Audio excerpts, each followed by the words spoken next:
প্রদর্শক ইস্পানি মির্জা বসুভারতীতে আপনাদের স্বাগত জানাচ্ছি। আজ আমরা সমসাময়িক প্রেক্ষাপট নিয়ে কথা বলবো এবং আজকের অতিথি যারা রয়েছেন তাদের সাথে আমি আপনাদের পরিচয় করে দিই। আমাদের সাথে রয়েছেন লক্ষ্মীপুর ১ আসনের মাননীয় সংসদ সদস্য জনাব সাদাত হোসেন সেলিম রয়েছেন আমাদের সাথে। আমাদের সাথে রয়েছেন দৈনিক জাজিদিনের ব্যবস্থাপনা সম্পাদক, রাজনৈতিক বিশ্লেষক, সিনিয়র সাংবাদিক সজীব অনাসিস রয়েছে। দর্শক, আমরা বলেছিলাম যে আমাদের আজকের যে আলোচনার বিষয় সেটা সমসাময়িক প্রেক্ষাপট নিয়ে কথা বলবো এবং এই সমসাময়িক প্রেক্ষাপট নিয়ে কথা বলতে গেলে প্রথমেই যেটি আসে সেটি হচ্ছে যে বিএনপি সরকারের দায়িত্বভার গ্রহণ করার ৯০ দিন, ৩ মাস পূরণ হতে যাচ্ছে এবং আমরা একটা কথা তো এখন বেশ আমরা জোরালোভাবে বলছি যে নিরঙ্কুশ সংখ্যাগরিষ্ঠতা অর্জন করে বিএনপি তাদের দায়িত্বভার গ্রহণ করেছে, উত্তরাধিকার সূত্রে একটা ভঙ্গুর অর্থনীতি পেয়েছে। ১০ দিনের মাথায় দায়িত্বভার গ্রহণ করার মধ্যেই মধ্যপ্রাচ্যের যে যুদ্ধ সিরিজ শুরু হয়েছে, জনপ্রত্যাশার বিশাল বড় একটা চাপ, নতুন বাজেট প্রণয়নের একটা বিশাল বড় চ্যালেঞ্জ সরকারের জন্য রয়েছে। এর মাঝেও কিন্তু আমরা দেখেছি ফ্যামিলি কার্ড, কৃষক কার্ড বিতরণ করানো হয়েছে। কিন্তু যে বিষয়টি মিস্টার সাদাত সেলিম আপনাকে নিয়ে আলোচনা শুরু করব যে আমরা এই যে কথাগুলো যেগুলো বলছি যে ভঙ্গুর অর্থনীতি, মধ্যপ্রাচ্যের চাপ, এটি কিন্তু বেশি দিন আর বলা যাবে না। ৯০ দিন পার হয়েছে, আবার ৯০ দিন পর আমরা বলবো হয়ে গেল তো ৩ মাস, ৬ মাস, ১ বছর। সে অবস্থা আমরা দেখতে পাচ্ছি মূল্যস্ফীতির কী অবস্থা, কর্মসংস্থান করা সম্ভব হচ্ছে কিনা, বিনিয়োগ বান্ধব পরিবেশ করা যাচ্ছে কিনা, ব্যবসায়িক পরিবেশ তৈরি করা যাচ্ছে না। যদিও একটি আশার দিক আমরা দেখেছি যে বর্তমান সরকার জনাব তারেক রহমান তিনি নির্দেশ দিয়েছেন বন্ধ কলকারখানাগুলো চালু করে দেওয়ার জন্য। ইভেন আর একটা নতুন আমরা দেখতে পাচ্ছি যে সরকারি যেসব কলকারখানাগুলো, মিল ইন্ডাস্ট্রিগুলো যেগুলি ক্ষতির মুখোমুখি হচ্ছে সেগুলোকেও কিন্তু বেসরকারি উদ্যোগে দেওয়ার জন্য কথা বলছেন। সবশেষ মিলিয়ে সরকারের অংশ আপনি, সরকারের প্রশংসা আমরা করি, যারা জনগণ আছে তারা করবেন। আপনি সরকারে কী কী চ্যালেঞ্জ দেখেন? সরকার যখন ক্ষমতায় শপথ নেয়, শপথ নেওয়ার কয়েকদিনের মাথায় একটা ভয়াবহ যুদ্ধ শুরু হয়ে গেছে। যে যুদ্ধটাতে আমরা সরাসরিভাবে আমাদেরকে আঘাত করেছে, বিশেষ করে অর্থনৈতিকভাবে আঘাত করেছে। দ্রব্যমূল্য ঊর্ধ্বগতি, তেলের সংকট, তারপরে উচ্চ মূল্যে তেল ক্রয়, এগুলো তো একটা সংকটের মধ্যে আমরা পড়ে গেছি হঠাৎ করে। সেখান থেকে ধীরে ধীরে সংকটটা কাটিয়ে ওঠার চেষ্টা করা হচ্ছে। পাশাপাশি ভঙ্গুর অর্থনীতি, বিশাল ঋণের বোঝা, বাণিজ্যের ভারসাম্যহীনতা, বেকারত্ব, তারপরে আপনার অর্থনীতির দুর্বৃত্তায়ন ইত্যাদি বিষয়গুলো নিয়ে সরকার সঠিকভাবে কাজ করার জন্য এগিয়ে যাচ্ছে আস্তে আস্তে। আপনি জানেন যে জুন মাসের ৭ তারিখে বাজেট অধিবেশন, সেখানে বাজেট দেওয়া হবে। তো বাজেটের মাধ্যমে একটা এই রকম একটা দেশে আপনি নিঃসন্দেহে মনে আছে যে মাননীয় প্রধানমন্ত্রী যেদিন সংসদে সমাপনী ভাষণ দেন, তিনি বলেছেন যে আসলে এই চেয়ারটা কিন্তু খুব কোনো মজার চেয়ার না, আরামের চেয়ার না, এটা একটা দায়িত্ব চেয়ার, এটা একটা কঠিন চেয়ার, কষ্টের চেয়ার, এটা অনেক যন্ত্রণার চেয়ার। এটা আসলে বোঝা যাবে ছোট্ট একটা দেশ, ২০ কোটি মানুষ, মানে অসংখ্য বেকার, শিল্প কলকারখানা বন্ধ, নতুন বিনিয়োগ নেই, টাকা পয়সা পাচার হয়ে গেছে, অর্থনীতিতে দুর্নীতি গ্রাস করেছে, অর্থনীতির একটা বিশাল অংশ আমাদের মূল অর্থনীতির ধারার সাথে সংযুক্ত হতে পারছে না। সব মিলিয়ে এই চ্যালেঞ্জগুলো মোকাবিলা করার জন্য আমরা দেখতে চাই যে বাজেটটা সরকার কীভাবে উপস্থাপন করে। হ্যাঁ, আমরা দীর্ঘদিন বলতে পারবো না, মধ্যপ্রাচ্যের যুদ্ধের কথা বলতে পারবো না, আমরা আমেরিকা ইরাকের যুদ্ধের কথা বলতে পারবো না, অনেক কিছু আমরা বলতে পারবো না, এখন বলছি। কিন্তু বলতে না পারলেও আমরা সেগুলো তো কাটিয়ে ওঠার জন্য আমাদেরকে অনেক চেষ্টা করতে হবে। সরকারের যে নির্বাচনী প্রতিশ্রুতি ছিল, ফ্যামিলি কার্ড, কৃষক কার্ড, এই ফ্যামিলি কার্ড এবং কৃষক কার্ডগুলো দেওয়ার একটা উদ্যোগ গ্রহণ করা হয়েছে। আগামী অর্থ বছরে এগুলোর ব্যাপারে বাজেট বরাদ্দ করা হবে এবং এই বাজেটের জন্য আপনার কোনো বড় ধরনের যে অপ্রয়োজনীয় প্রকল্পগুলোকে বাদ দিয়ে আপনার জনগণের সাথে সম্পর্কিত প্রকল্পগুলো গ্রহণ করা হবে।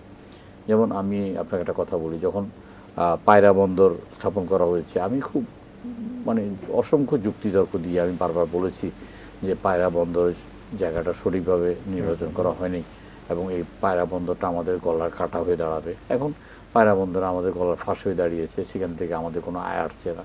চট্টগ্রাম বন্দর কর্তৃপক্ষ থেকে প্রায় ১৫০ কোটি টাকা অন্যান্য বিদেশি ঋণ থেকে টাকা টুকা নিয়ে বিশাল স্বপ্ন দেখিয়ে পায়রা বন্দর স্থাপন করা হয়েছে। আমরা বলেছি যে এখানে মোহনার মধ্যে যেখানে প্রতিদিন পলি মাটি জমে, সেখানে আমাদের নদী ড্রেজিং করতেই আমাদের যে টাকাটা আয় হবে তার চেয়ে অনেক বেশি ব্যয় হবে।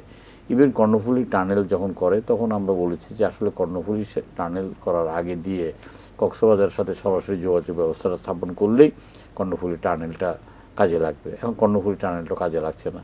কর্ণফুলী টানেলের পাশে একটা বিশাল রিসোর্টের মতো করেছে প্রায় 600 কোটি টাকা খরচ করে।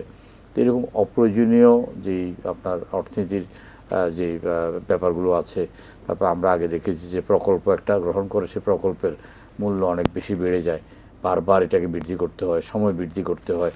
তো এগুলো থেকে কাটিয়ে উঠে অর্থনীতিটাকে যদি আমরা একটা গতিশীলতা আনতে পারি, তাহলে আমরা একটা ভালো চ্যালেঞ্জ মোকাবিলা করে আমরা কর্মসংস্থানের ব্যবস্থা করে আমরা সামনের দিকে এগিয়ে যেতে পারবো। বদ্ধ যে কলকারখানাগুলো আছে, বেসরকারি খাতে যে কলকারখানা বন্ধ আছে, এগুলো কী কারণে বন্ধ আছে সে ব্যাপারে আমাদেরকে গভীরভাবে তলিয়ে দেখতে হবে। এবং সরকারি খাতে যে কলকারখানাগুলো বন্ধ আছে সেগুলো সরকার যদি নিজে উদ্যোগে চালু করতে চায়, সেটা হবে একটা ভয়াবহ রকম একটা আত্মঘাতী একটা সিদ্ধান্ত। কোনো অবস্থায় সরকার ব্যবসা বান্ধব হতে পারবে না। সরকারের কাজ ব্যবসা করা, ব্যবসায়ী না, সরকার ব্যবসা করতে পারবে না। সরকার বরঞ্চ সরকারের যে সমস্ত লোকসানি প্রতিষ্ঠানগুলো আছে, বিটিএমসি, বিটিআরসি, তারপরে আপনার আরও অন্যান্য অনেকগুলো মানে Bangladesh steel and engineering corporation, Bangladesh food and sugar corporation, এগুলো আস্তে আস্তে সেই সরকারের অধীনে যে সমস্ত ইন্ডাস্ট্রিগুলো আছে এগুলো বেসরকারি খাতে ঠেলে দিলে দেশের অর্থনীতি প্রাণ ফিরে পাবে। জনগণের কষ্টের অর্থের করের টাকা দিয়ে এই ভর্তুকি দিয়ে সরকারি প্রতিষ্ঠান চলবে, এই কালচার থেকে আমাদেরকে বেরিয়ে আসতে হবে। সবচেয়ে আরও একটা বিষয় যেটা নজর দিতে হবে সেটা হলো ঢাকাকে যানজট মুক্ত করার জন্য খুব দ্রুত কিছু সিদ্ধান্ত নিতে হবে। 3 মাস খুব বেশি সময় নয়, আবার 3 মাস কম সময় নয়। 3 মাসের মধ্যে সরকার, আমরা আশা করেছিলাম যে যারা দায়িত্বে আছেন তারা অন্তত সাইদাবাদ বাস স্ট্যান্ডটাকে সেখান থেকে সরিয়ে নিয়ে যাবেন, তার মহাখালী বাস স্ট্যান্ডটাকে খুব দ্রুততার সাথে যুদ্ধকালীন পরিস্থিতি ঘোষণা করে দিন রাত কাজ করে এখান থেকে সরিয়ে নিয়ে যাওয়া দরকার।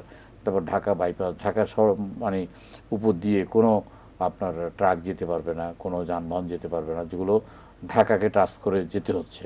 আপনার গাজীপুর দিয়ে যে বাইপাসটা হয়েছে এটা দ্রুত শেষ করে সেটা মদনপুর দিয়ে বেরিয়ে গেলে ঢাকার অনেকগুলো সমস্যার সমাধান হবে, যানজটের সমস্যার সমাধান হবে।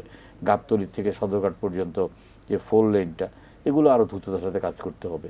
আমরা আমাদের দায়িত্ব সম্বন্ধে সচেতন আছি। আমাদের সরকার যে আপনার কর্মহীনতা এবং কর্মবিমুখ একটা পরিস্থিতি থেকে একটা উদ্দীপনা সৃষ্টি করেছে।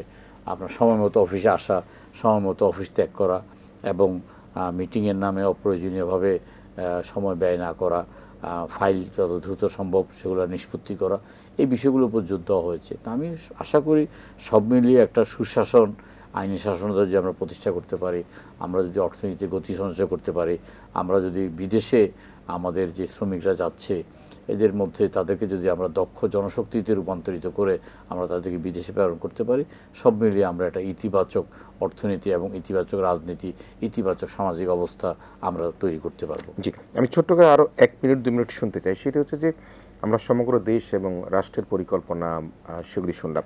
আপনি যে এলাকা থেকে নির্বাচিত হয়েছেন, লক্ষ্মীপুর 1 রামগঞ্জের কথা বলছি, আপনি এই 90 দিনের কর্মকাণ্ডে আপনি কি সন্তুষ্ট? আপনি কি করতে পারছেন? আপনার যারা সেখানকার প্রশাসনিক লোকেরা আছে তারা কি করতে পারছেন, বা আপনার সমর্থক যারা আছেন তাদের নিয়ে আপনার বিশ্লেষণ কি আছে? সেটা তো আমার এলাকার জনগণই আমাকে মূল্যায়ন করবে যে কি করছে। আমি প্রথম দিন থেকেই আমি কর্মব্যস্ত জীবন অতিবাহিত করছি। আমি মানে সারাক্ষণ শুধু রামগঞ্জের উন্নয়নের জন্য আমি কথা বলছি, কাজ করছি। আপনি জানেন সংসদে প্রতিদিন আমি কোনো না কোনো প্রশ্ন করছি আর বিষয়টা রামগঞ্জ নিয়ে। তারপরে আপনার রামগঞ্জে যে সড়ক উন্নয়নের ব্যাপারে আমি খুব দ্রুত পদক্ষেপ নিয়েছি। যোগাযোগ মন্ত্রীর সাথে কয়েকবার একাধিকবার কথা বলেছি এবং যোগাযোগ সচিবের সাথে কথা বলেছি। রামগঞ্জের উপর দিয়ে যে রোডসের হাইওয়ে যে রাস্তাটা, সেটা আমি সম্পূর্ণভাবে আমার উদ্যোগেই যে জটিলতা ছিল সেটা শেষ করে আমি সেখানে কাজ ধরেছি। তারপর আমাদের একটা বেড়িবাঁধ, একটা বড় ধরনের একটা রাস্তা আছে, সেই রাস্তা খুব সহসা টেন্ডার হয়ে যাবে, সেভাবে কাজ করছি। আমার একটা সুবিধা হলো যে আমি আপনাদের কল্যাণেই, আমি যেহেতু টকশোতে কথাবার্তা বলি, সেই হিসাবে আপনার যারা নীতি নির্ধারক তারা আমাকে চিনে, সবাই চিনে। আমি রামগঞ্জের উন্নয়নের কাজের জন্য আমি যে শুধুমাত্র যে মন্ত্রী মহোদয়ের কাছে গিয়ে বসে থাকি সেটা না, আমি কিন্তু প্রান্তিক পর্যায়ে একজন মহাপরিচালকের কাছে, একজন যুগ্ম সচিবের কাছে আমি যাচ্ছি। আমি আপনার সোনাপুর চৌরাস্তা থেকে আপনার জিয়া পর্যন্ত, আপনার জিয়া উদ্যান পর্যন্ত আমরা 4 লাইনের একটা উদ্যোগ গ্রহণ করেছি এবং সেটা অলরেডি আপনার মন্ত্রণালয়ে প্রেরিত হয়েছে। সেটা বাজেট হবে, বাজেটের পরে টেন্ডার হবে। আমরা প্রায় 20টির মতো মানে খাল খননের কর্মসূচি হাতে নিয়েছি এবং খাল খননগুলো চলছে। আমি নিজে ব্যক্তিগতভাবে যখন আপনার মানে পানির সংকট ছিল, আপনার পাম্প মেশিন ঠিক করে দিয়ে সেই মেশিনের বিল, ইলেকট্রিকের বিল পরিশোধ করে কৃষকের জন্য পানির ব্যবস্থা করেছি। আমি বিভিন্ন বাজারে যে ইজারা নিজেরা বিভিন্নভাবে প্রতিযোগিতা করে ইজারা বাজারের মূল্য বৃদ্ধি করে একটা ক্রেতা বা ভোক্তার উপর একটা চাপ সৃষ্টি করে, সেখান থেকে আমি সেটাকে সহনীয় পর্যায়ে নিয়ে এসেছি। আমি নিজের অর্থ মানে ব্যয় করে, আপনার যেহেতু আপনার পৌরসভার কোনো আয় নাই, বিভিন্ন বাস স্ট্যান্ড, টেম্পো স্ট্যান্ড এগুলো টোল আদায়ের জন্য তারা টেন্ডার কল করে, সেই আপনার সরকারি অর্থটা আমি আমার নিজের পকেট থেকে দিয়ে আমি সেখানে চেষ্টা করছি যে মানে আপনার দলের যারা নেতাকর্মীরা আছে তারা কি নিয়ন্ত্রিত না অনিয়ন্ত্রিত? না, আমার দলের নেতাকর্মীরা সম্পূর্ণ নিয়ন্ত্রিত, এই কারণে যে আমি এই ব্যাপারে একেবারে জিরো টলারেন্স। জিরো বলতে জিরোর উপর যদি কিছু থাকে তাহলে সেটা আমি এই ব্যাপারে ন্যূনতম একেবারেই ছাড় দিতে আমি রাজি নই। এবং সবচেয়ে বড় কথা হলো আমার কোনো আত্মীয় স্বজন নামে কেউ কোনো রাজনীতিতে সক্রিয় নই এবং আমার কোনো আত্মীয় স্বজন আমার রাজনীতি সক্রিয় হবে না, এটা আমি একেবারে আপনাকে নিশ্চয়তা দিয়ে বলতে পারি। যারা রাজনীতি করছেন তারা রাজনীতি করবেন। বিভিন্ন দরপত্র, বিভিন্ন আপনার কাজ ইতিমধ্যে শুরু হয়ে গেছে এবং খুব দ্রুততার সাথে শুরু হবে। তবে আমি ইদানিং নিজে উপলব্ধি করছি এবং এই জিনিসটা আমি বিভিন্ন টকশোতে বলছি এবং প্রয়োজনে যদি সংসদে আমি যদি দৃষ্টি আকর্ষণ করতে পারি, আমাদের অর্থ বছরের সময়টা পরিবর্তন করা। আসলে যদি জুন থেকে আপনার যেই জুলাই পর্যন্ত, এটা আমাদের জন্য একটা মর্মপীড়ার একটা ব্যাপার হয়ে দাঁড়িয়েছে। এটা আসলে জানুয়ারি ডিসেম্বর হলে সবচেয়ে ভালো হয়। দেখেন 30শে জুন আমাদের অর্থ বছর শেষ হয়ে যাচ্ছে, এখন প্রায় প্রতিষ্ঠানগুলো তড়িঘড়ি করে তাদের অর্থ ছাড় দিচ্ছে এবং বেশ কিছু কাজ আমাদেরকে এই মে জুনে বর্ষার মধ্যে করতে হবে।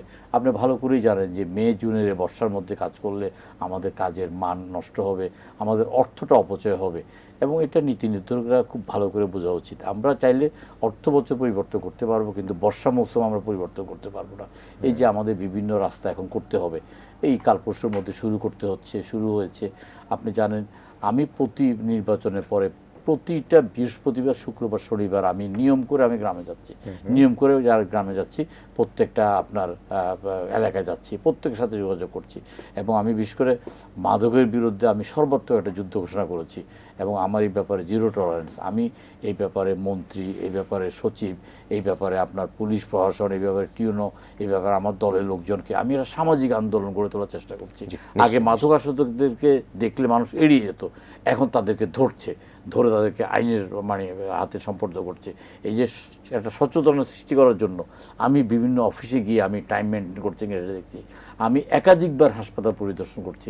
আমাদের এই হাসপাতালটা কাগজে কলমে 31 শয্যা থেকে 50 শয্যার উন্নীত হয়েছে, কিন্তু একটি জনবল সেখানে সৃষ্টি করা হয়নি। আমি সেখানে মন্ত্রী মহোদয়, সচিব মহোদয়ের কাছে একাধিকবার গিয়ে সেখানে জনবল সৃষ্টি করা, ডাক্তারদেরকে সেখানে বসার জন্য ব্যবস্থা করছি। আমি দেখলাম যে হসপিটালে গিয়ে ফ্যান নষ্ট হয়ে আছে, আমি নিজে টাকা দিয়েছি ফ্যান ঠিক করার জন্য। বেসিন নেই, বেসিন ঠিক করার জন্য টাকা দিয়েছি। তারপরে আপনার অসম্ভব অপরিষ্কার, একজন মাত্র মানে সুইপার, সেখানে নিজে পকেট থেকে টাকা দিচ্ছি। এখন হয়তো কিছু কিছু সরকারিভাবে সহায়তা নিয়ে এই জিনিসগুলো করতে পারবো। আমাদের একটা বিষয় সেটি মনে রাখবেন, এখানে সিনিয়র সাংবাদিক সজীব অনাসি তিনিও কথা বলবেন। আপনি যেহেতু সংসদ সদস্য নির্বাচিত হচ্ছেন, আপনাকে নিশ্চয়ই আপনি ভাবছেন হয়তো বা আপনি কিন্তু এখন কোনো দলের সংসদ সদস্য নয়। কেউ যাতে কোনো কারণে প্রতিহিংসার শিকার না হয়, আপনার দ্বারা এই যে এই ফ্যামিলি কার্ড, কৃষক কার্ড বিতরণের ক্ষেত্রে কোথাও যদি স্বজনপ্রীতি নিয়ম বহির্ভূতভাবে, আপনি বলছেন কোনো আত্মীয় স্বজন রাজনীতি নাই, তারপরেও সেটা খেয়াল রাখতে হবে। কারণ বিগত শাসনামলে আমরা দেখেছি সামাজিক সুরক্ষা খাতে এই ধরনের যখন কার্ড বা সুবিধা দেওয়া হতো, সেখানে রাজনৈতিক বিবেচনা দেওয়া হতো, অন্যায় অনিয়মের মাধ্যমে করা হতো। সে জায়গায় নিশ্চয়ই আপনি সচেতন থাকবেন এবং একই সাথে আপনি রামগঞ্জ এলাকার উন্নয়নের কথা যেটি বলছেন সেটি অব্যাহত রাখবেন, সেটা আমরা প্রত্যাশা করছি। সজীব অনাসি, আমরা শুনছিলাম, আমরা শুনবার চেষ্টা করছি আসলে সরকার তো মাত্র 90 দিন হলো এবং তারা নানাভাবেই চেষ্টা করে যাচ্ছেন, সেটা তো আমরা প্রত্যাশাই করি। একটা কথা যেটা বলবার চেষ্টা করি, আমরা জানি না কদিন এটা বলতে পারবো যে বিএনপি সরকারকে ব্যর্থ হতে দেওয়া যাবে না। যত চেষ্টাই করুক না, যারা ব্যর্থতা দিকে ঠেলে দেওয়ার চেষ্টা করে, বিএনপি সরকার যদি ব্যর্থ হয় তাহলে জুলাই অভ্যুত্থান ব্যর্থ হবে, জুলাই অভ্যুত্থান ব্যর্থ হলে রাষ্ট্র ব্যর্থ হবে, আর রাষ্ট্র ব্যর্থ হলে আমি আপনি সবই তো ব্যর্থ হয়ে যাবো। কারণ একটা ভীষণ বড় একটা জগদ্দল পাথর আমাদের বুকের উপর থেকে চাপা থেকে গিয়েছে। তো সেই অবস্থায় এই 90 দিনের যে শাসনকাল, আমি শাসনকালই বললাম, শোষণকাল কিন্তু এখনো বলিনি, শোষণকাল বলবো কিনা ভবিষ্যতে সেটা জানি না, কিন্তু এই শাসনকালকে আপনি কীভাবে দেখছেন? প্রথমত একটা কথা আছে যে সকাল দেখলে বোঝা যায় বাকি সময়টা কেমন যেতে পারে।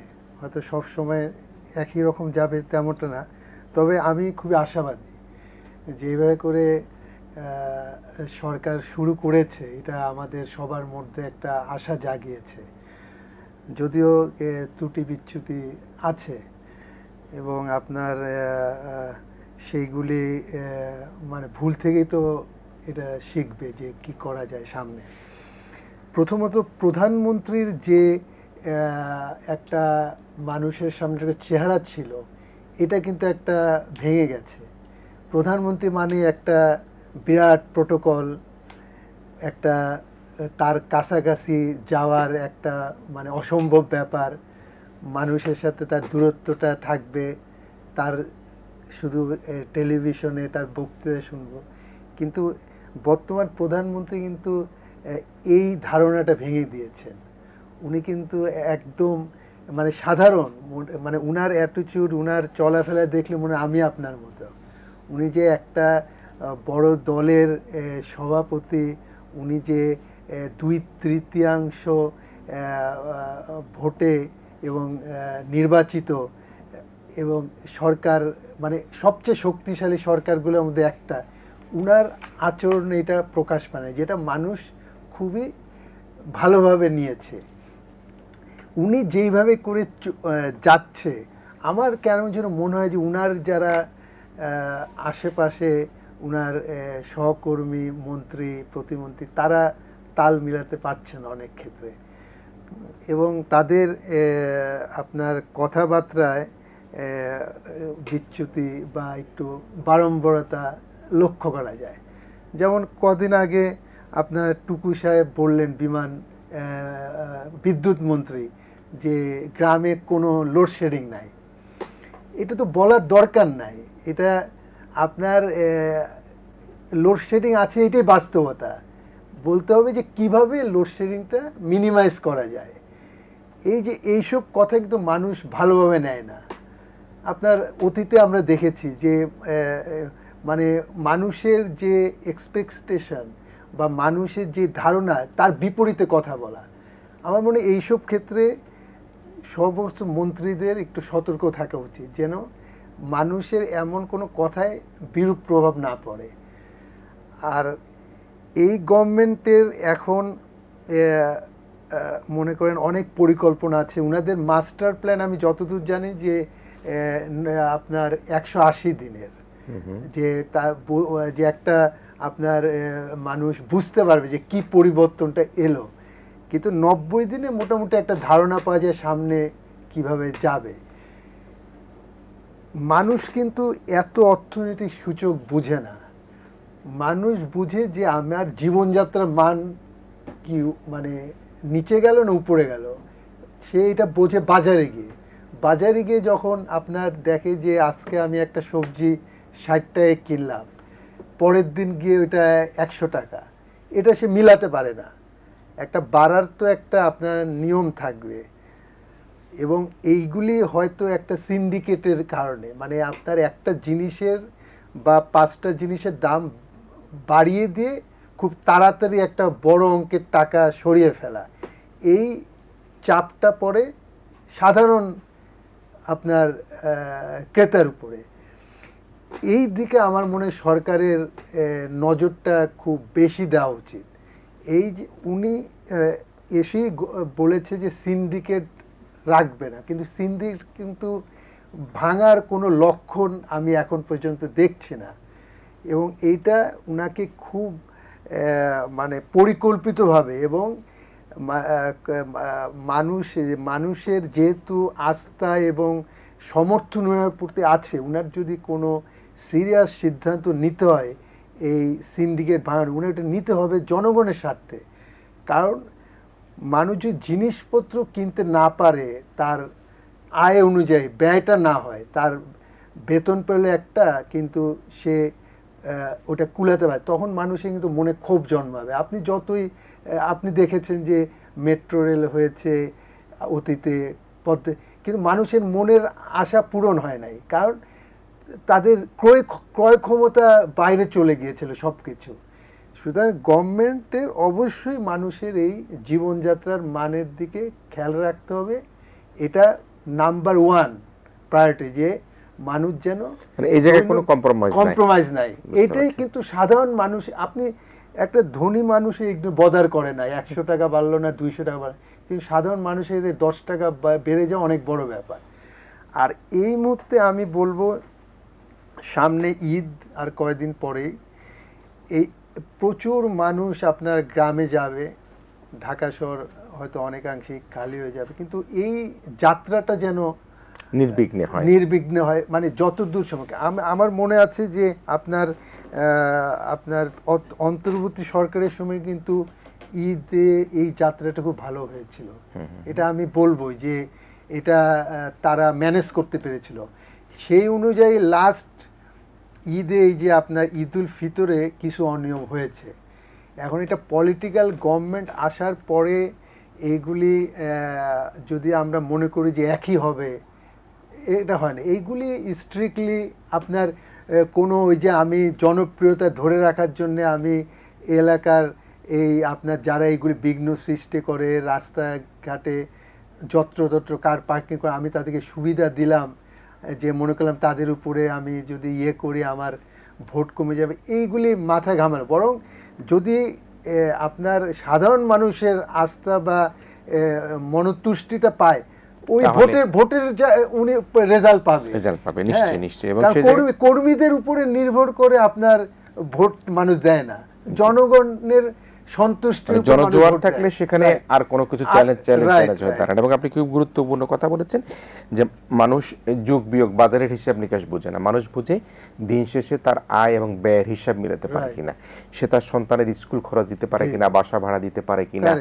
সে যে বেতন পায় সেটা দিয়ে সারা মাস চলতে পারে না, স্বাস্থ্য চিকিৎসা সবকিছু পায় কিনা। নিশ্চয়ই মিস্টার সেলিম, আমরা কথা বলছিলাম 90 দিনের কথা, এবং সেই কথা বলতে গিয়ে আপনারা সুশাসন, জবাবদিহিতা, ধ্বংসস্তূপে দাঁড়িয়ে আসার কথা বলছিলেন। কিন্তু আমরা দেখেছি যে জামায়াত ইসলাম যারা বিরোধী দল রয়েছেন তাদের পক্ষ থেকেই গতকালকেই বলেছে বোধহয়, জনগণের ভিতরে দাঁড়িয়ে অতীতে কেউ রেহাই পায়নি। জামাতের আমির ডাক্তার শফিকুর রহমান তিনি বলেছেন আপনারা রেহাই পাবেন না, আপনাদেরকে উদ্দেশ্য করে হয়তো বলেছে গণভোটের রায় বাস্তবায়ন করতে বাধ্য হব, আমাদের আন্দোলন চলবে সংসদে এবং একই সঙ্গে রাজপথে। তো বিরোধী দলের পক্ষ থেকে বেশ কড়া বার্তা আপনাদের জন্য দিচ্ছে, কেন এই বার্তা আপনাদের প্রতি দেওয়া হচ্ছে? জিয়া রহমান আমলে যখন 79 সালে প্রথম সংসদ গঠিত হয়, তো সেই সংসদেই প্রথম আইন করে বিরোধী দলের যিনি নেতা তাকে মন্ত্রী পদমর্যাদা দেওয়া হচ্ছে, এবং মানে মন্ত্রীর বেতন ভাতা দেওয়া হচ্ছে।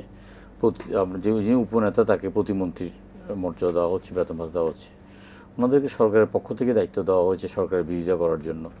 ওনাদের রাষ্ট্রীয় মানে অর্থে ওনারা সরকার বিরোধিতা করছেন, এটা মানে এটা সরকারের একটা অংশ। ওনারা এটা বিরোধিতা করতে পারেন, ওনারা বক্তব্য দিতে পারেন, বক্তব্যের যৌক্তিকতা, বক্তব্যের বাস্তবতা অথবা যে কোনো দাবির যৌক্তিকতা সেটা জনগণ বিচার করবে। এখন সরকার তো খুব সচেতন, যেমন সজীব ভাই বললেন যে গত ঈদে যেন যাত্রাটা যদি কোনো রকম ত্রুটি বিচ্যুতি থাকে, সামনের ঈদে যেন কোনো যাত্রা ত্রুটি বিচ্যুতি না হয়। আমরা যারা মানে ঢাকা চট্টগ্রাম সড়কে আমরা দেখি যে 80% যানবাহন কিন্তু ঢাকা চট্টগ্রাম রোডে চলাচল করে, এটা 4 লাইন। এর চাইতে আমি রংপুরে গিয়ে দেখলাম যে রংপুরের সমস্ত একদম একটা আন্তর্জাতিক পর্যায়ে একটা হাইওয়ে নির্মাণ করা হয়েছে, এবং মাওয়ার পর থেকে একটা আন্তর্জাতিক পর্যায়ে ঢাকা চট্টগ্রাম হাইওয়েটাকে অবশ্যই বড় করা দরকার, এবং বিভিন্ন বাঁকগুলো করা দরকার, বিভিন্নভাবে যেন মানুষ যেন কষ্ট না পায়। আমাদের ঢাকা চট্টগ্রাম থেকে আসার পথে আমরা যারা চিটং থেকে বা নোয়াখালী কুমিল্লা থেকে আমরা ঢাকার দিকে আসি, দাউদকান্দিতে আমাদেরকে বেশ একটা যন্ত্রণা দেয়। দাউদকান্দি টোল প্লাজাটা, সেখানে টোলের সামনে রাস্তার খুব বেহাল দশা, সেই কারণে বেশ কিছু সময় নষ্ট হয়, আর আপনার টোলের সংখ্যা অপ্রতুল।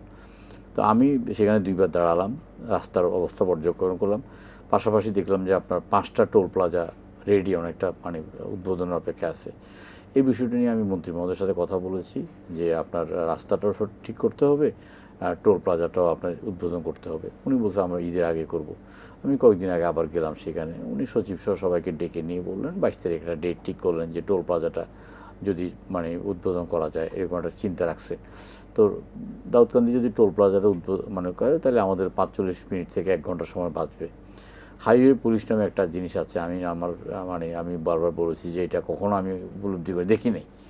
এই হাইওয়ে পুলিশের কোনো কাজ কি আপনার রাস্তাঘাটে যানজট নিরসনে তারা কোনো কাজ করেনি। সরকারকে এসব বিষয়ে আরও সচেতন হতে হবে, আরও দায়িত্বশীল হতে হবে এবং মানুষের যেন আপনার কর্মঘণ্টা বাঁচে, মানুষ যেন আরও স্বাচ্ছন্দ্য ভোগ করে যাতায়াতে সেই কথা করতে পারে। এখন বিরোধী দলের কাছে আসলে সরকারের বিরোধিতা করার মতো আর কোনো কিছু নাই, কোনো ইস্যু নাই এই মুহূর্তে। যদি ইস্যু নাই তারাও খুব মানে আছে। জুলাই সনদের কথা বলা হচ্ছে, দেখেন জুলাই সনদের প্রথম দিন থেকে শেষ দিন পর্যন্ত আমি এটাতে ছিলাম। জুলাই সনদ আমি স্বাক্ষর করেছি, জুলাই সনদের আদি অন্ত আমি সব কিছু জানি। জুলাই সনদ ম্যাক্সিমামই আপনার বাস্তবায়নের পথে এবং এটা বাস্তবায়ন হবে। পাশাপাশি 2-4টা বিষয় নিয়ে যেগুলো আপনার নোট অফ ডিসেন্ট আছে, এখানে জুলাই সনদের একটা অন্তর্নিহিত অর্থ ছিল বা এটা শুরুই করেছে যে কোনোভাবে নির্বাচনকে প্রলম্বিত করা। আমাদেরকে জুলাই সনদের আলোচনায় বসিয়ে দিয়ে তারা এক ধরনের হাইপ তুলছে, ডক্টর ইউনূসকে 5 বছর দেখতে চাই, কোনো নির্বাচন চাই না, আপনার বিচার ছাড়া কোনো নির্বাচন চাই না, ফাঁসি ছাড়া কোনো নির্বাচন চাই না। কিন্তু আমরা মনে করি যে এই অভ্যুত্থানের 3 মাসের মধ্যে নির্বাচনটা হয়ে গেলে একটা রাজনৈতিক সরকার যদি প্রতিষ্ঠিত হতো তাইলে আপনার জনগণের জন্য আরও অনেক কল্যাণকর হতো। আমরা অতীতে 17 বছর ঘুমাতে পারি নেই স্বৈরশাসকের নিষ্পেষণে আমাদের উপর কখন কী অত্যাচারের খড়গ নেমে আসে। আর এখন আমরা ঘুমাতে পারছি না জনগণকে আমরা যেসব প্রতিশ্রুতি সেসব প্রতিশ্রুতি বাস্তবায়ন করার জন্য। তাহলে আমরা যদি আরও 1 বছর আগে নির্বাচিত হতাম তাহলে জনগণের দেওয়া প্রতিশ্রুতি পালনের জন্য আমরা বদ্ধপরিকর থাকতাম, আমরা সবসময় সে কাজ করতে পারতাম। অন্তর্বর্তীকালীন সরকারের তো কোনো জবাবদিহিতা ছিল না এবং তাদের কেউ ক্ষমতাকে দীর্ঘায়িত করার জন্য নানা রকম চক্রান্ত ষড়যন্ত্র সব কিছু করেছে। অন্তর্বর্তীকালীন সরকারের সময়ে রাজনীতিটাকে একেবারে কুলুষিত করেছে, আমাদের শালীন রাজনীতি, আমাদের শালীনতাকে একেবারে বিসর্জন দেওয়া হয়েছে। যদিও এটা আওয়ামী লীগ আমলে শুরু হয়েছে, শেখ হাসিনার তুই তোকারি করে কথাবার্তা বলা বা মানে প্রতিপক্ষকে নোংরা ভাষায় আক্রমণ করা, কিন্তু এখন দেখছি যে রাজনীতির ভাষাটাই পরিবর্তন হয়ে গেছে, রাজনীতিটাকে অস্থিরতার মধ্যে নিয়ে এসছে। রাজনীতির স্লোগানের মধ্যে একেবারেই ভীষণ রকমের একদম বাজে রকমের স্লোগান দিচ্ছে এবং একটা মব কালচার এবং একটা গায়ের জোর এবং আপনার একটা অসভ্যতামি, একটা বেয়াদপি, এগুলো রাজনীতি প্রতিষ্ঠিত করছে। আমরা এখান থেকে রাজনীতিটাকে আসলে আর একটু শালীন এবং রাজনীতিটাকে আমরা একটা গঠনমূলক পর্যায়ে নিয়ে যেতে চাই। জুলাই সনদের অন্তর্নিহিত অর্থ ছিল নির্বাচনকে প্রলম্বিত করা। সেক্ষেত্রে বিএনপি সহ আমরা কয়েকটি রাজনৈতিক দল আমরা বিএনপি নির্বাচন যেন প্রলম্বিত না হয়, নির্বাচন যেন বিলম্বিত না হয় কোনো অজুহাতে, আমরা সেখানে আমরা কাজ করেছি। আমরা জুলাই সনদে স্বাক্ষর করেছি, জুলাই অঙ্গীকারনামায় স্বাক্ষর করেছি, আমরা গণভোটের পক্ষে ছিলাম, সব কিছু করেছি। আমরা একটা নির্বাচন আদায় করেছি, নির্বাচনের ট্রেনে জনগণকে উঠিয়ে নির্বাচনের ট্রেনটাকে আমরা যথাযথ গন্তব্যে আমরা পৌঁছতে পেরেছি, একটি রাজনৈতিক সরকার প্রতিষ্ঠা হয়েছে। এখন জুলাই সনদের মধ্যে যেই আপনার 84টা দফা আছে তার মধ্যে অধিকাংশগুলোই বাস্তবায়নযোগ্য। 2-4টা যেটা আছে সেখানে অনেকগুলো রাজনৈতিক দল আলোচনায় অংশগ্রহণ করেছে, 33টি রাজনৈতিক দল। এটা কোন ক্রাইটেরিয়ায় এই রাজনৈতিক দলগুলোকে ডাকা হয়েছে আমরা তখন জানতাম না। অনেকগুলো রাজনৈতিক দল ছিল যেগুলোর আন্দোলনের মাঠেও তাদের কোনো মানে প্রাসঙ্গিক ছিল না, রাজনীতির মাঠেও কোনো প্রাসঙ্গিক ছিল না। অনেক রাজনৈতিক নেতা সেখানে জাতীয়ভাবে কোনো প্রাসঙ্গিক না, দলগতভাবে প্রাসঙ্গিক না, তাদেরকে সেখানে সংখ্যা বৃদ্ধি করার জন্য আনা হয়েছে। ভোটাভুটি করলে যেন বিএনপি 1 ভোট এবং যে দলের একজন মাত্র ব্যক্তি, তিনি নেতা, তিনি কর্মী, তিনি সমর্থক, তিনি ভোটার, তাকেও সেখানে আনা হয়েছে। আমরা অনেক সময় জানতে চাইতাম যে কোন ক্রাইটেরিয়ায় আপনারা এই রাজনৈতিক দলগুলোকে নির্বাচন করছেন। তখন বলে যে আমাদের সিরাজ আলম খান এগুলো নির্বাচন করছে। তো সিরাজ আলম খানকে ওনারা একজন উপদেষ্টার কথা বললেন, সে তো শুভ্র চুলের অধিকারী একজন উপদেষ্টা, ওনাদের লক্ষ্যই ছিল যে আপনার নির্বাচনকে প্রলম্বিত করা। আমরা আলোচনা করতাম, এক পর্যায়ে ওনারা বলতো যে এটা আপনার ঐক্যমত্য কমিশনের প্রস্তাব, এটা রাজনৈতিক দলের প্রস্তাব, এইটা সুশীল সমাজের প্রস্তাব। আমরা বললাম যে এটা সুশীল সমাজটাকে, নাগরিক সমাজটাকে আমাদেরকে চিহ্নিত করেন, ওনারা এটা বলতে পারতেন না। তখন আমরা বুঝতাম যে এটা আসলে নির্বাচনকে প্রলম্বিত করার প্রথম দিনেই বুঝে গেছি, যেদিন আমাদের সাথে 1-to-1 আলোচনা হয়েছে, 1-to-1 আলোচনার প্রেক্ষিতে প্রথমেই তাদের প্রস্তাব ছিল যে কি ভোটারদের বয়স 17 বছর করতে হবে এবং প্রার্থীর বয়স 23 বছর করতে হবে, সংসদের মেয়াদ 4 বছর করতে হবে। তো আমরা সেখান থেকে বুঝে গেছি যে এটা তো আসলেই একটা চক্রান্তের মধ্যে আমরা পড়ে যাচ্ছি। আমরা সেখানে বিএনপি যিনি নেতা ছিলেন জনাব সালাউদ্দিন, তিনি তার প্রজ্ঞা, মেধা, যোগ্যতা, দক্ষতা, বুদ্ধিমত্তা সব কিছু প্রয়োগ করে আমরা এটাকে নির্বাচনে টেনে নিয়ে আসছি। অধিকাংশ রাজনৈতিক দলগুলো তখন সেখানে আমরা দেখতাম যে তারা মনে করতো যে কি যে আপনার বিএনপি তো ভোট দিলে ক্ষমতায় আসবেই বিএনপি, তাহলে বিএনপিকে যেন সরকার অকার্যকর একটা সরকার হয়, নির্বাহী বিভাগ যেন কাজ করতে না পারে, সেই রকমভাবে তারা তাদের মানে মাথার মধ্যে একটা কাজ করছে যে হাত পাত বাঁধতে হবে। শেখ হাসিনা স্বৈরাচার হয়েছে, আর কেউ যেন স্বৈরাচার হতে না পারে। শেখ হাসিনাকে স্বৈরাচার শেখ হাসিনা নিজে হয় নাই, শেখ হাসিনাকে স্বৈরাচার আমরা তৈরি করেছি। আমরা মিডিয়াকে শেখ হাসিনাকে স্বৈরাচার তৈরি করেছি, আমরা রাষ্ট্রীয় বাহিনীগুলো শেখ হাসিনার পা চেটেছি, আমরা আমলাতন্ত্র শেখ হাসিনার পা চেটেছি, আমরা সংবাদপত্র কর্মীরা, আমরা সাংস্কৃতিক কর্মীরা, আমরা প্রত্যেকে শেখ হাসিনাকে আমরা একটা ফ্রাঙ্কেস্টাইনে পরিণত করেছি, একটা দানবে পরিণত করেছি। সেই দানবকে আপনার এখন আমরা মানবে রূপান্তরিত করতে পারিনি, সেই দানবটা পালিয়ে যাবে এটা আমরা ধারণা করছি, আমি জানতাম। কিন্তু আপনার নির্বাহী বিভাগকে কাজ করতে দিতে হবে। একদিন আমরা দেখলাম যে আলোচনা চলছে, হঠাৎ করে আপনার যে 5-6 জন দায়িত্বে আছেন তারা দুপুরের অনেকক্ষণের জন্য উদয় হয়ে গেছেন, মানে ঐক্যমত্য কমিশন, আর তারা উদয় হয়ে গেছেন। অনেকক্ষণ পর্যন্ত আমরা অপেক্ষা করছি, ফিরে এসে ওনারা বললেন যে রাষ্ট্রপতির ক্ষমতা বৃদ্ধির জন্য ওনারা আপনার প্রধান বিচারপতির নিয়োগ সহ আরও 12টি প্রস্তাব দিলেন, যেটার মধ্যে আছে পুলিশের মহাপরিদর্শক নিয়োগ, সেনাবাহিনীর প্রধান নিয়োগ, এনএসআই ডিজিএফের প্রধান নিয়োগ, ডিজিএফের প্রধান নিয়োগ, সেখানে আছে বাংলাদেশ ব্যাংকের প্রধান নিয়োগ ইত্যাদি হইতে আরম্ভ করে, অর্থাৎ প্রধানমন্ত্রী যেন কোনো কাজই করতে না পারে এই ধরনের একটা প্রস্তাব দিল। তখন আমি দাঁড়িয়ে বলেছি যে আপনারা ক্ষমতাহীন রাষ্ট্রপতিকে হঠাৎ করে ফ্রাঙ্কেস্টাইনে পরিণত করতে যাচ্ছেন, বঙ্গভবনকে আপনারা কাশিমবাজার কুটিতে পরিণত করার জন্য আপনারা একটা চিন্তা করছেন, কাউকে মাথায় রেখে আপনারা এই ধরনের প্রস্তাব করছেন। আমরা এগুলো কিছু কিছু ক্ষেত্রে দ্বিমত পোষণ করেছি। হ্যাঁ, রাষ্ট্রপতির কিছু কিছু ক্ষমতা থাকা দরকার, সেটা আমরা ক্ষমতা তাকে বৃদ্ধি করেছি। রাষ্ট্রপতিকে একটা আপনার জবাবদিহিতার আওতায় আনা হয়েছে। অতীতে ফাঁসির আসামিকে দণ্ড মওকুফ করার ক্ষেত্রে রাষ্ট্রপতির কোনো চয়েস ছিল না, রাষ্ট্রপতি যাকে ইচ্ছা তাকে মানে মুক্ত করে দিতে পারত। রাষ্ট্রপতির অনুকম্পায় ফাঁসির আসামি জেলে বিয়ে করে বাসরাত জেলের মধ্যে করেছে, এটা আমরা দেখেছি। রাষ্ট্রপতির অনুকম্পায় ওয়ান্টেড আসামি আপনার জেল থেকে বেরোয় সোজা বর্ডার দিয়ে তাদেরকে রাষ্ট্রীয় পর্যায়ে বের করে দিতে হয়েছে। সেখানে আমরা একটা কমিটি করেছি যে এই কমিটি একটা সুপারিশ করবে রাষ্ট্রপতি কাকে নিয়োগ করতে পারবে, কাকে নিয়োগ করতে পারবে না। দেখেন, একটা বড় ধরনের সংস্কার তো হয়েছে যে 70 অনুচ্ছেদকে আমরা সেখানে আমরা সংস্কার করেছি। আমাদের দলীয় যে কোনো সংসদ সদস্য ইচ্ছা করলে আপনার সরকারের যে কোনো সিদ্ধান্তের বিরুদ্ধে ভোট দিতে পারে। আমি যদি আজকে একটা সিদ্ধান্ত প্রস্তাব আমি আনি যে ঢাকা চট্টগ্রামকে 8 লেনে রূপান্তরিত করা হোক, আগে কি হতো? আগে হতো যে না ঠিক আছে, এটা নিয়ে আলাপ আলোচনা করার পরে এক পর্যায়ে যিনি প্রস্তাব করতেন তাকে এটা উইথড্র করতে হতো যে মন্ত্রী মহোদয় আশ্বাস দিয়েছেন।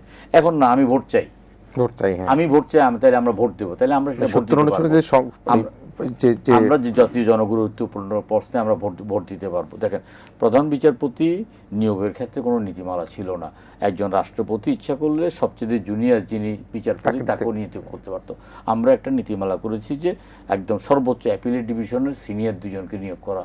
আমরা অনেকগুলো সংস্কার করেছি। এখন বাকি যে কয়েকটা বিষয় বাকি আছে সেগুলো আমরা বলেছি যে আমরা সংসদে আলাপ আলোচনার ভিত্তিতে আমরা এগুলো সমাধান করব। এখন সংসদের সর্বশেষ অধিবেশনে যেখানে জামাত ইসলামের পক্ষ থেকেও ভালো বক্তব্য দেওয়া হয়েছে, সেখানে আপনার এনসিপির পক্ষ থেকেও ভালো বক্তব্য দেওয়া হচ্ছে, বিএনপির পক্ষ থেকে একটা ভালো বক্তব্য দেওয়া হচ্ছে। আমরা সংসদকে একাধারে কার্যকর করতে চাই। বিরোধী দল যদি একটা ছায়া মন্ত্রিসভা গঠন করে এবং প্রত্যেকটা মন্ত্রণালয় নিয়ে কাজ করে এবং ডাটা ভিত্তিক যদি আমাদের সামনে উপস্থাপন করে, তাহলে যদি কোথাও কোনো ভুল ত্রুটি হয়ে থাকে সেটা তো আমরা দেখার জন্য আমরা তৈরি আছি এবং সংসদ তৈরি আছে। আমরা চাই যে দেশে গণতন্ত্র চর্চাটা হোক, স্বৈর শাসক যেন আবার আমাদের ঘাড়ের মধ্যে মাথা চেপে না ধরে। নিশ্চয়ই আমরা আসবো। মিস্টার সজীবন আছে, আমরা মাননীয় প্রধানমন্ত্রীর গতকালকের একটা বক্তব্য, তিনি চাঁদপুরে যে কয়টা প্রোগ্রামে গিয়েছেন, একটি অনুষ্ঠানে তিনি বলেছেন দেশে একটি মহল রাজনীতির নামে বিভ্রান্তি ছড়াচ্ছে, সেজন্য সতর্ক থাকার আহ্বান জানিয়েছেন। তিনি বলেছেন আজকে থেকে আমাদের কাজ হবে একটাই, সেটা হচ্ছে দেশ গঠন, রাষ্ট্র পুনর্গঠন, এটাই আমাদের এখন প্রতিজ্ঞা। যে বিষয়টি সেটা হচ্ছে যে বিভ্রান্তি ছড়ানোর একটা বড় বিষয় কিন্তু আমরা দেখতে পাচ্ছি। এবং মানে রিসেন্টলি আপনার তো এই যে কারিনা কায়সার, এটা কিন্তু একটা বড় ধরনের বিভ্রান্তি তৈরি করেছে। একটা তরুণী, সে কন্টেন্ট ক্রিয়েটার এবং তরুণদের মধ্যে বেশ জনপ্রিয়, সে স্ক্রিপ্ট রাইটার ছিল এবং সেলফ মেড, সে তো নিজে নিজে এই জায়গায় গিয়েছে তার নিজের প্রতিভা দিয়ে। একটা তরুণী, সে যখন আজকে মানে উনি মারা গেলেন, তাকে নিয়ে মানে খুবই অশ্লীল এবং জঘন্য ভাষায় একটা পক্ষ নানা রকমের কথা বলে যাচ্ছে, যেটার কোনো বেজ নাই। এটা কিন্তু একটা মানে উনি কিন্তু এটার একটা ইঙ্গিত করেছে, এই বিভ্রান্তি কারা ছড়াচ্ছে, কেন ছড়াচ্ছে, এবং এইটাকে আপনার পরাজিত শক্তিরই ছড়াচ্ছে। কারণ কারিনা কায়সার আজকে আপনার আমি ধন্যবাদ জানাই এই সুযোগে ইউএস বাংলাকে, তারা তার যে বডি সেটা পুরা মানে বিনা খরচে চেন্নাই থেকে ঢাকায় আজকে নিয়ে আসার ব্যবস্থা করেছে এবং মানুষের কিন্তু তার প্রতি একটা সিম্পেথি আছে। কিন্তু আর একটা পক্ষ এই যে মনে করেন যে মৃত্যুকে নিয়ে যে উল্লাস, এটা খুবই একটা মানে দুঃখজনক বিষয়।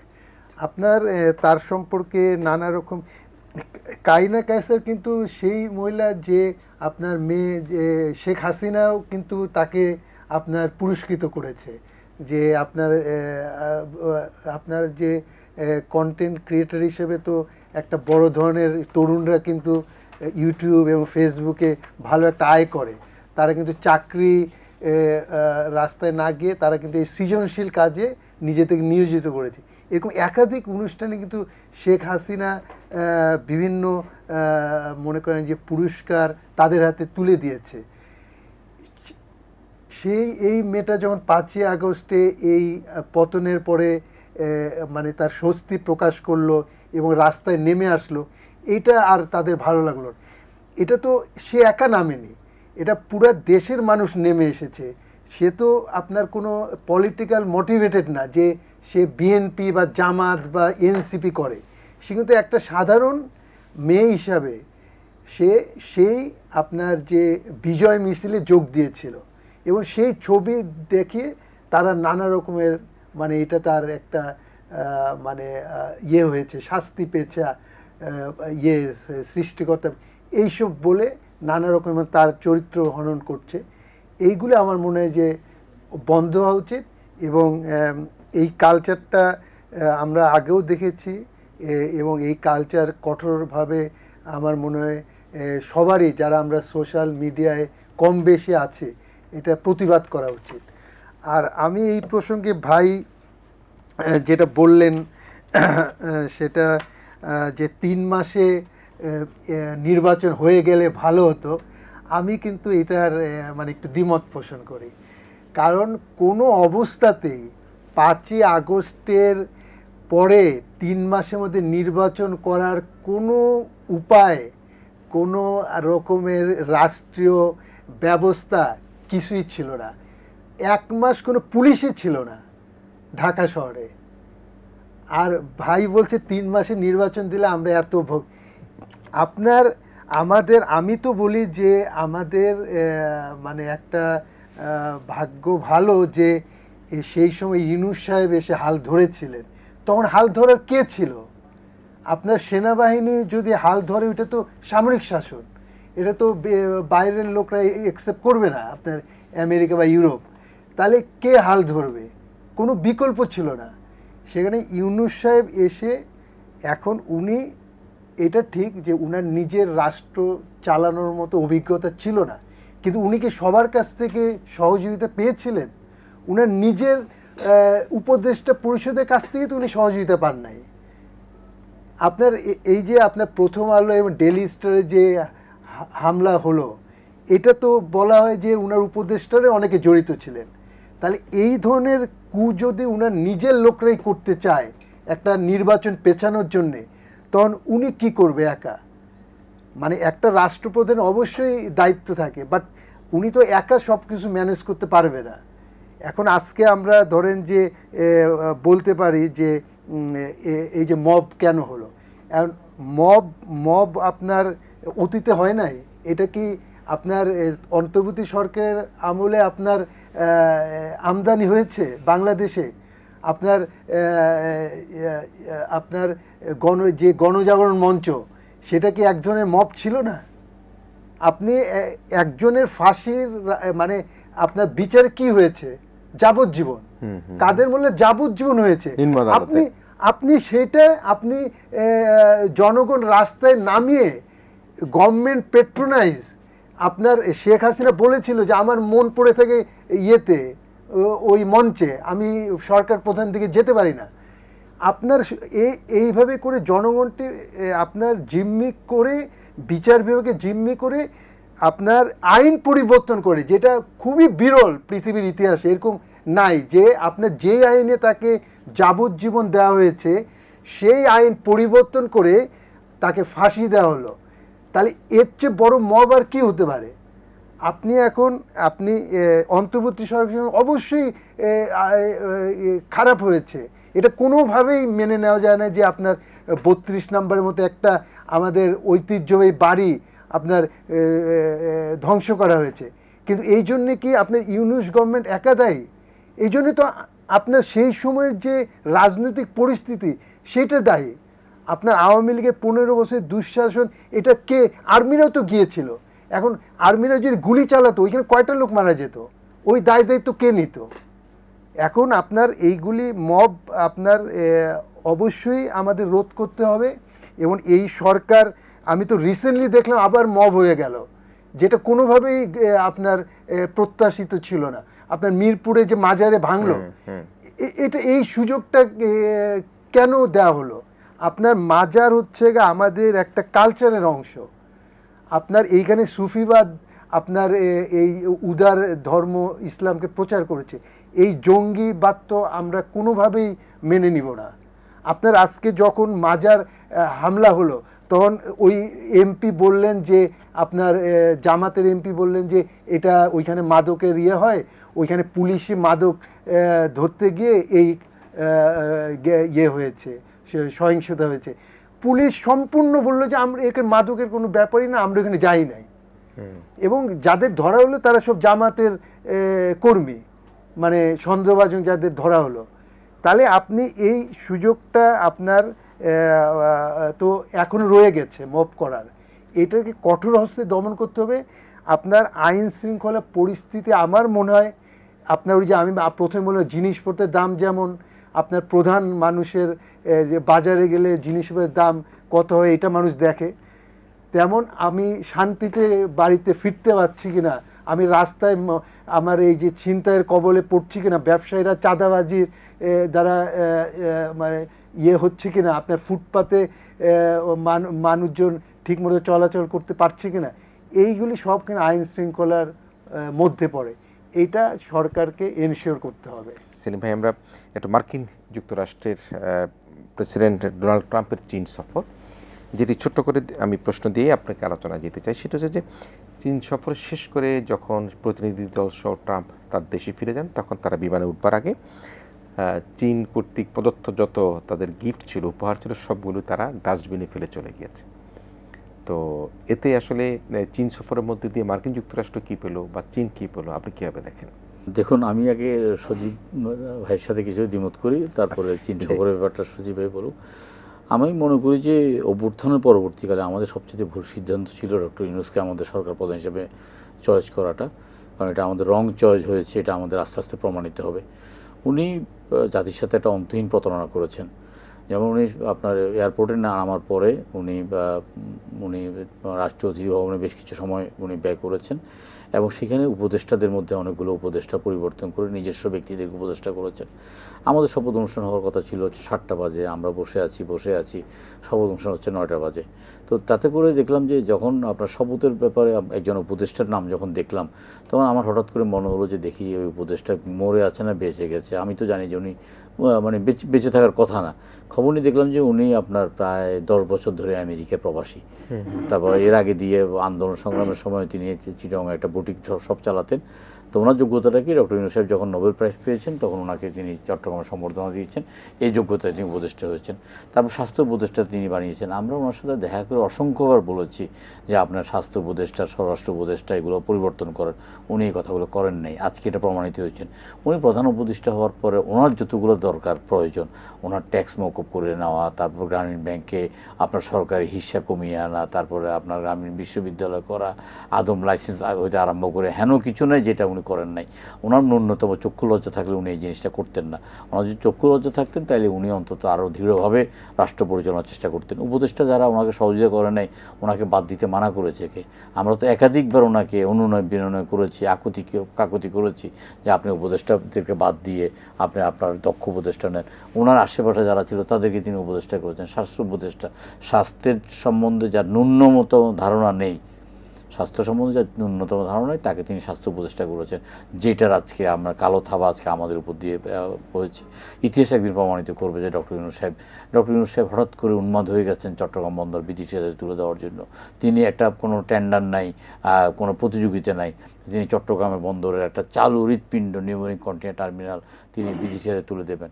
ডিপি ওয়ার্ল্ড নামে একটা প্রতিষ্ঠান, যার সাথে আপনার আমাদের কোনো বাণিজ্যিক বিষয় না। তিনি এবং এটাও ঘোষণা করলেন যে যারা এটার বিরোধিতা করবে তাদেরকে প্রতিহত করতে হবে। তিনি শপথ নিয়েছেন অনুরাগ বা বিরাগে বশবর্তী হয়ে তিনি কাজ করবেন না। তিনি একদিকে আপনার অনুরাগ করেছেন ডিবি ওয়ার্ল্ডের দিকে, আবার ডিবি ওয়ার্ল্ডের ব্যাপারে যারা এটা বিপক্ষে বক্তব্য রাখবেন তাদেরকে প্রতিহত করার জন্য বলে তিনি এটা একটা বিরাগ একটা সৃষ্টি করেছেন এবং শপথ ভঙ্গ করেছেন। এবং আল্লাহ আমাদেরকে রক্ষা করেছে। আল্লাহ তাআলা নিজ হাতে আমাদের রক্ষা না করলে আমরা হয়তো এই গণতান্ত্রিক শাসন ব্যবস্থাটা পেতাম না। আর এই যে ট্রাম্পের ব্যাপারে তো আমরা মনে করি একটা বিশ্ব উন্মাদ আপনার বিশ্বের অস্থিতিশীলতাকে আরও কোন পর্যায়ে নিয়ে আসে দেখেন। আপনার তারা চায়নায় গেছে, তাদের আপনার নিরাপত্তার কারণে তারা সমস্ত ডিভাইসগুলো তখন বহন করে নেয়। আবার চায়নাতে যে ডিভাইসগুলো দিয়েছে সেগুলো তারা ফেলে গেছে কি জানি কোনোরকম, বা তারা তথ্য প্রযুক্তির অধীনে পড়ে তাদের নিরাপত্তা বিঘ্নিত হয় কিনা। তাতে বোঝা যাচ্ছে যে এই সফরের খুব একটা সুফল আমরা পাবো বলে মনে হয় না। যদিও আমরা খুব আশাবাদী ছিলাম চায়না এবং আমেরিকা যদি অন্তত ন্যূনতম কিছু বিষয় নিয়ে ঐক্যমত্যতে আসে তাহলে বিশ্বের শান্তির একটা সুবাতাস বইবে, কিন্তু সেটা আমার মনে হয় যে সেই আশাটা আমাদের দুরাশা। জি, মিস্টার সজীবন আসিস, ট্রাম্প চীন সফর। জি ট্রাম্পের ওই আপনি যেটা বললেন সব গিফট ফেলে রেখে গেছে, এটা আমি তো মনে করি যে তারা খুবই একটা অভদ্র আচরণ করেছে।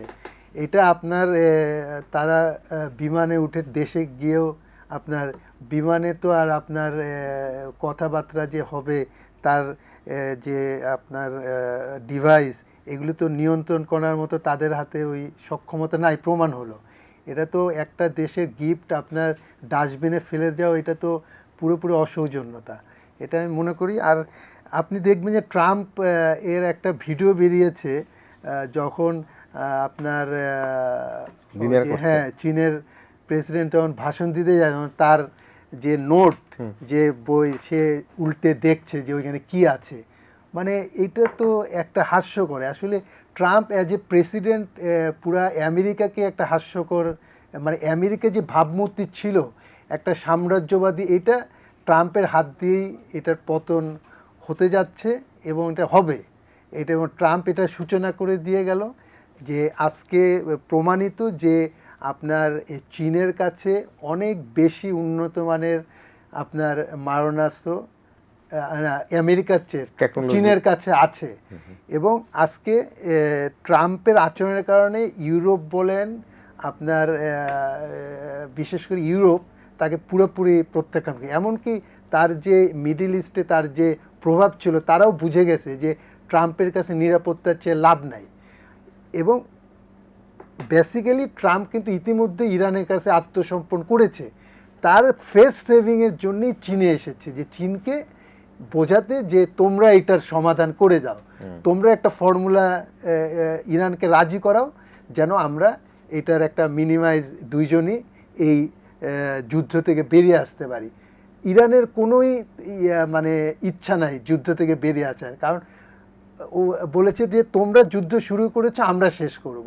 এখন ট্রাম্প মানে খুবই মানে কেঁদে মানে ছেড়ে কাইন্দাবাচি এই অবস্থা।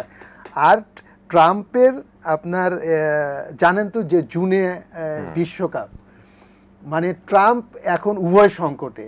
সারা দুনিয়ার মানুষ বিশ্বকাপ দেখার জন্য, এটা বলা হয় যে বিগেস্ট শো অন আর্থ, এইটার জন্য সারা পৃথিবী ব্যস্ত। এখন ট্রাম্প কি যুদ্ধ করবে না এই অনুষ্ঠানের আয়োজন করবে? এই জন্য ট্রাম্প আসলে টোটালি ফেলিওর, এবং সামনে মধ্যবর্তী নির্বাচন, সেই নির্বাচনে এটার ফল পাবে, এবং সম্ভবত আপনার পরবর্তী যখন কংগ্রেস বা সিনেটে তাদের সংখ্যাগরিষ্ঠতা হারাবে, ট্রাম্প ইমপিচমেন্টের মুখোমুখি হবে। এবং আপনাকে এটা বলে রাখি, আমেরিকার সাম্রাজ্যের পতন শুরু হয়ে গেছে, এবং এটা কেউ ঠেকাতে পারবে না। নিশ্চয়ই। প্রিয় দর্শক, আমরা ইস্পানী মির্জা বসুবরাতে শেষ করছি। আমরা আবারও যদি আলোচনায় ফিরে আসি সরকারের 90 দিন, সেই প্রসঙ্গে আসি। আমরা মূল্যস্ফীতি, মুদ্রাস্ফীতি, মানুষের মধ্যে স্বস্তি দেওয়া, বিনিয়োগ, ব্যবসা বান্ধব পরিবেশ তৈরি করা, নিম্ন মধ্য আয়ের মানুষ ও সকল শ্রেণীর পেশা মানুষের সুরক্ষা করবার জন্য কিন্তু সরকার এবং রাষ্ট্রের দিকে মানুষ তাকিয়ে থাকে। আমরা আশা করতে চাই যে, আমি আগেই বলেছিলাম যে সাধারণের অসাধারণ হয়ে যিনি সুক্তারা হয়ে জ্বলে উঠবেন, তিনি কিন্তু আমাদের সামনে আমাদের মাননীয় প্রধানমন্ত্রী জনাব তারেক রহমান। তার চেষ্টাকে, তার হাতকে শক্তিশালী করবার জন্য তার দলে যারা নেতাকর্মীরা রয়েছেন, এমপি সাহেবরা রয়েছেন, মন্ত্রীরা রয়েছেন, ইভেন সাধারণ জনগণ রয়েছেন, লেটস সি, আমরা 5 বছর তাদেরকে সরকার পরিচালনার জন্য সহযোগিতা করি। দেখা যাক, যদি আবার তারা শাসনের পরিবর্তে শোষণ করবার চেষ্টা করে, জনগণ তার ভোটের মাধ্যমে জবাব দিবে। আমরা আশা করব বর্তমান সরকারকে আমরা ব্যর্থ সরকারে পরিণত না করে আমরা কীভাবে সরকারের পাশে, যেটাই আমাদের মাননীয় এমপি মহোদয় বললেন, যে বিরোধী দল থেকে তারা ছায়া মন্ত্রিসভা করতে পারেন, তারা তাদের নানা রকম যদি কোনো রকম প্রস্তাব থাকে সেগুলো দিতে পারেন। আমরা চাই এই সংসদ হোক প্রাণবন্ত সংসদ, এই সংসদ হোক কার্যকর সংসদ। সে প্রত্যাশা রেখে আমাদের আজকের ইস্পানী মির্জা বসুবরাত্রি এখানে শেষ করছি। মাননীয় সংসদ সদস্য সাদাত হোসেন সেলিম, আপনাকে ধন্যবাদ, এবং একই সাথে সিনিয়র সাংবাদিক সজীব অনাসিস, আপনাকে ধন্যবাদ জানিয়ে আয়োজন শেষ করছি। প্রিয় দর্শক, ভালো থাকবেন, সবাই মিলে ভীষণ ভালো থাকবেন।